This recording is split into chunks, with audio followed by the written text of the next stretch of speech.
You wake up, stretch, and take a deep breath of crisp, breathable air. Birds are chirping, the sun is shining, and gravity is politely keeping your feet on the ground. You grab your coffee, complain about work, and scroll through memes. Just another regular day on Earth. But what if you woke up on another planet? One where there's no coffee and no Wi-Fi. Could you survive? Today, we're putting Earth to the side and asking the ultimate question. What would your day be like on some of the most bizarre planets in the universe? And more importantly, could you survive? Spoiler alert, not for long. Let's start with the second closest planet from the sun, Venus. Venus. If Mars is humanity's favorite, what if Venus is the planet you cross off the list immediately? Imagine walking into an oven preheated to 900 degrees Fahrenheit or 475 Celsius. Hot enough to melt lead, your shoes, and your hopes of survival. The air is a toxic cocktail of carbon dioxide and sulfuric acid, with a side of suffocating pressure. Seriously, standing on Venus is like being 3,000 feet underwater while also being deep fried. Oh, and the weather? Acid rain falls from the sky like nature's cruelest joke, dissolving anything it touches. It's not even the fun kind of acid. I'm talking about the you'll end up like in a Breaking Bad barrel acid. Your best shot at survival? A futuristic floating city miles above the surface, where the atmosphere might not kill you immediately, but let's face it, one busted air conditioner and you're toast. Survival time on the surface? Seconds, if you're really lucky. Venus isn't just inhospitable, it's actively hostile. Now let's go to the next planet over to see if it's any better. Mars. Mars. Seems like humanity's favorite second home. But let's not get ahead of ourselves. Before you'll be able to ride with Elon aboard your brand new Tesla, there are some issues we need to fix. The surface is colder than your ex's heart, averaging negative 80 degrees Fahrenheit or negative 60 degrees Celsius. The atmosphere is basically non-existent, so forget breathing unless suffocating is your thing. Oh, and radiation? That's the Martian welcome gift, enough to give you a glow up, literally. Survival? Maybe underground, shielded from cosmic rays, and with terraforming tech that doesn't exist yet. Without it, you're toast. Wait, no, freeze-dried toast in minutes. Okay, Mars is not that far from us, so let's go 3 times further than that, Jupiter. Jupiter. Jupiter doesn't even pretend to be a place where you might survive. It's basically the universe's middle finger to anyone with dreams of interplanetary life. For starters, it's a giant ball of gas, so there's no surface to land on, unless you count slowly sinking into a soup of hydrogen and helium until you're crushed into oblivion. That's assuming you survive the descent through storms that make Earth's worst hurricanes look like a gentle spring breeze. Talking about hurricanes, let's talk about the Great Red Spot. Basically a hurricane so massive, it's been raging for centuries and could swallow Earth whole. Now let's talk gravity. Jupiter's is so intense that it would turn you into a human lasagna before you could even admire the view. Landing here is less about survival and more about becoming molecular soup. Survival time? Negative seconds. Honestly, your atoms would stick around longer than you. Okay, so our friendly neighborhood planets are in a place where we can peacefully jog. But what about the planets outside the solar system? Let's go a bit further to see if there are some planets out there where we can have a better survival chance. Hold on to your seats and let's activate hyperdrive mode. 55 Concrete E. Nicknamed the Diamond Planet, 55 Concrete E sounds like a jewel lover's paradise. A world covered in glittering carbon crystals? Sign me up. Except the surface is also scorching at 4,400 degrees Fahrenheit or 2,400 degrees Celsius. Hot enough to make molten lava feel like a cool bath. Add gravity twice as strong as Earth's, and you're just meat for a smash burger. Mining diamonds here might sound like a get-rich-quick scheme. I mean, if you're able to survive the first 5 seconds. This isn't really what we're looking for. Let's go a bit further.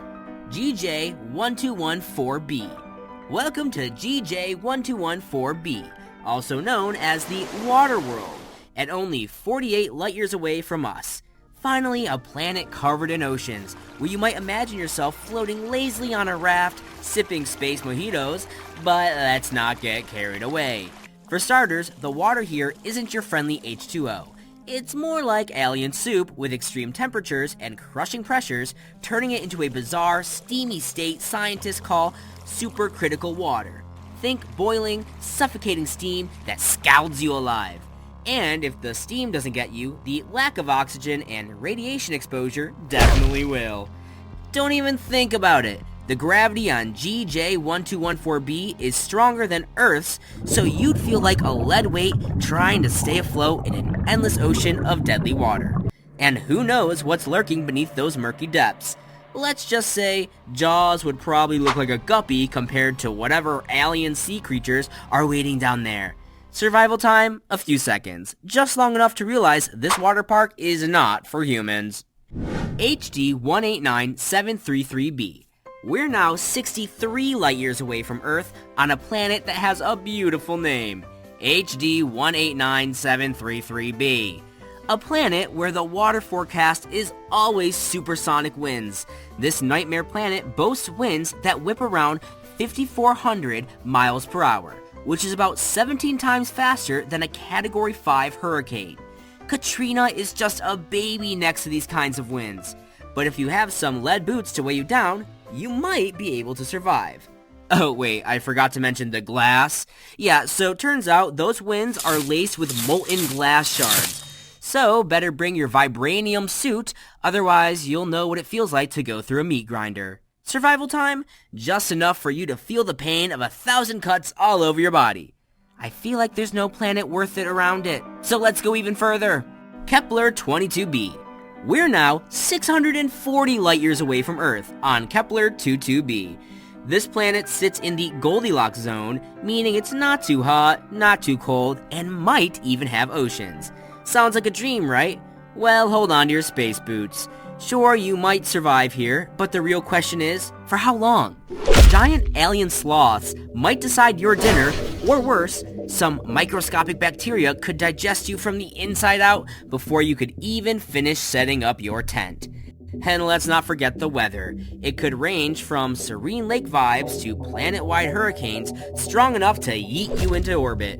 Even with oxygen tanks and a biohazard suit, you'd probably spend your time nervously looking over your shoulder, wondering who or what the heck lives here. Survival, a few days if the locals are friendly, otherwise, you're food. Okay, that's great and all, but I want to discover even more crazy spots in the galaxy. Let's keep going. The Space Booze Cloud. We're now 6,500 light years away from Earth. It would take us 241,800,000 years with today's technology to end up here. It's not really a planet, but yes, it's real. Clouds made of alcohol. The name is W43A, also called the alcohol cloud. This interstellar party zone contains enough ethyl alcohol to fill 400 trillion, yes, that's times 2 trillion pints of beer. That number might be a bit too big for you to handle, so let me put it this way. To down that much alcohol, every person on Earth would have to drink 300,000 pints each day for 1 billion years. For reference, that's more water than there's on Earth. Now, I'm sorry to disappoint you, but the alcohol here isn't drinkable. It's floating in space, mixed with deadly gases and temperatures cold enough to turn your liver into an icicle. Could we survive here? Only if you brought your own oxygen, heating system, and a way to filter out the poison, and some Advil for that space hangover. I feel like we're never going to be able to go that far anyway, so let's go back to Earth and see what we could do to improve our survival chances on these planets. Let's face it, alien planets don't roll out the red carpet for humans. I'm sorry to tell you this, but Star Trek and Star Wars lied to you. Not every planet you stumble upon is a place to live and become a Jedi. Instead, most of them propose suffocating air, extreme weather, and radiation so intense that the Chernobyl core is like, chill dude. But hey, we're an inventive species. So let's see what kind of challenges we'd face on these hostile worlds and the solutions that might keep us alive, if barely. Challenge number 1, oxygen. Let's start with the most obvious. I don't know if you're aware, but breathing is kind of important and most planets don't have oxygen. So, what can we do? The most obvious solution is pressurized habitats and fancy oxygen tanks. But considering how many of you couldn't wear a mask for more than 10 minutes during COVID, we need to find an alternative. Because trust me, on Mars, you really won't be able to breathe. The truly ambitious move is called terraforming. That's the sci-fi dream where we turn alien atmospheres into breathable ones. But that takes centuries and technology we don't have yet. Maybe we'll get it before we get GTA 6 though. Let's not forget about methane, sulfuric acid, and carbon dioxide. Alien atmospheres are basically chemical warfare. So for now, stick to a helmet and start practicing holding your breath. Challenge 2. Temperature. Okay, now let's check the temperature issue. Because being roasted alive at 900 degrees Fahrenheit like a forgotten cake in the oven, or frozen like that broccoli bag that's been in your freezer since 2012, planets have a way of letting you know you're not welcome. The solution? Climate-controlled suits that laugh in the face of extreme temperatures.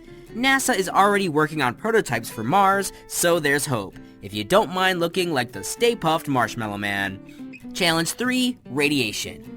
What about those deadly cosmic rays and solar storms? These are nature's ways of reminding you that SPF 50 sunscreen isn't an option once you're out of the atmosphere. Spend an hour on Mars or the moon unprotected and you'll glow like a human nightlight. Solution? Dig underground and live like mole people. Or wrap yourself in lead-lined suits and hope the radiation doesn't find a loophole. Now we just gotta find a way to get Wi-Fi in those underground bunkers. Challenge 4. Gravity. Talking about being pulled underground, let's talk gravity. Too much gravity and your bones snap like twigs. And that one we really can't control. We can't shrink the mass of a planet just to walk on it. However, too little gravity and your muscles waste away until you're basically a jellyfish. Solution? Artificial gravity. Just need to find how that one works. Because so far, we have never tried it. But we got the next best thing. Strap yourself to a treadmill and hope for the best. Challenge 5. Food and water. Even if you survive the air, temperature, and radiation, what are you going to eat? For those of you who have never checked, I'm going to be honest with you. There are no McDonald's and Whole Foods on Mars. Hydroponics might let us grow food in alien soil, or fake soil. That means eating mostly vegetables, so don't expect to eat beef as we still don't have spacesuits for cows. Now for water, there's not going to be Gatorade waiting for you in the freeze. Instead, you'll experience a brand new water named you. That's right, space survival means recycling every drop of sweat, pee, and tears. I'd advise not to eat too many asparagus. The water will be drinkable, but I'm not sure about the taste.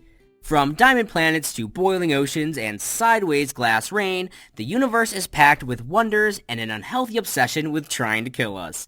Survival out there would take cutting-edge tech, unshakable courage, and probably a few spare oxygen tanks. But hey, the possibilities are endless, if you don't mind risking your life every second. Earth might not be perfect, but it has breathable air, french fries, and YouTube. What more do you really need? If you enjoyed this wild ride across the galaxy, don't forget to subscribe for more cosmic chaos. What planet would you dare to explore? Let us know in the comments.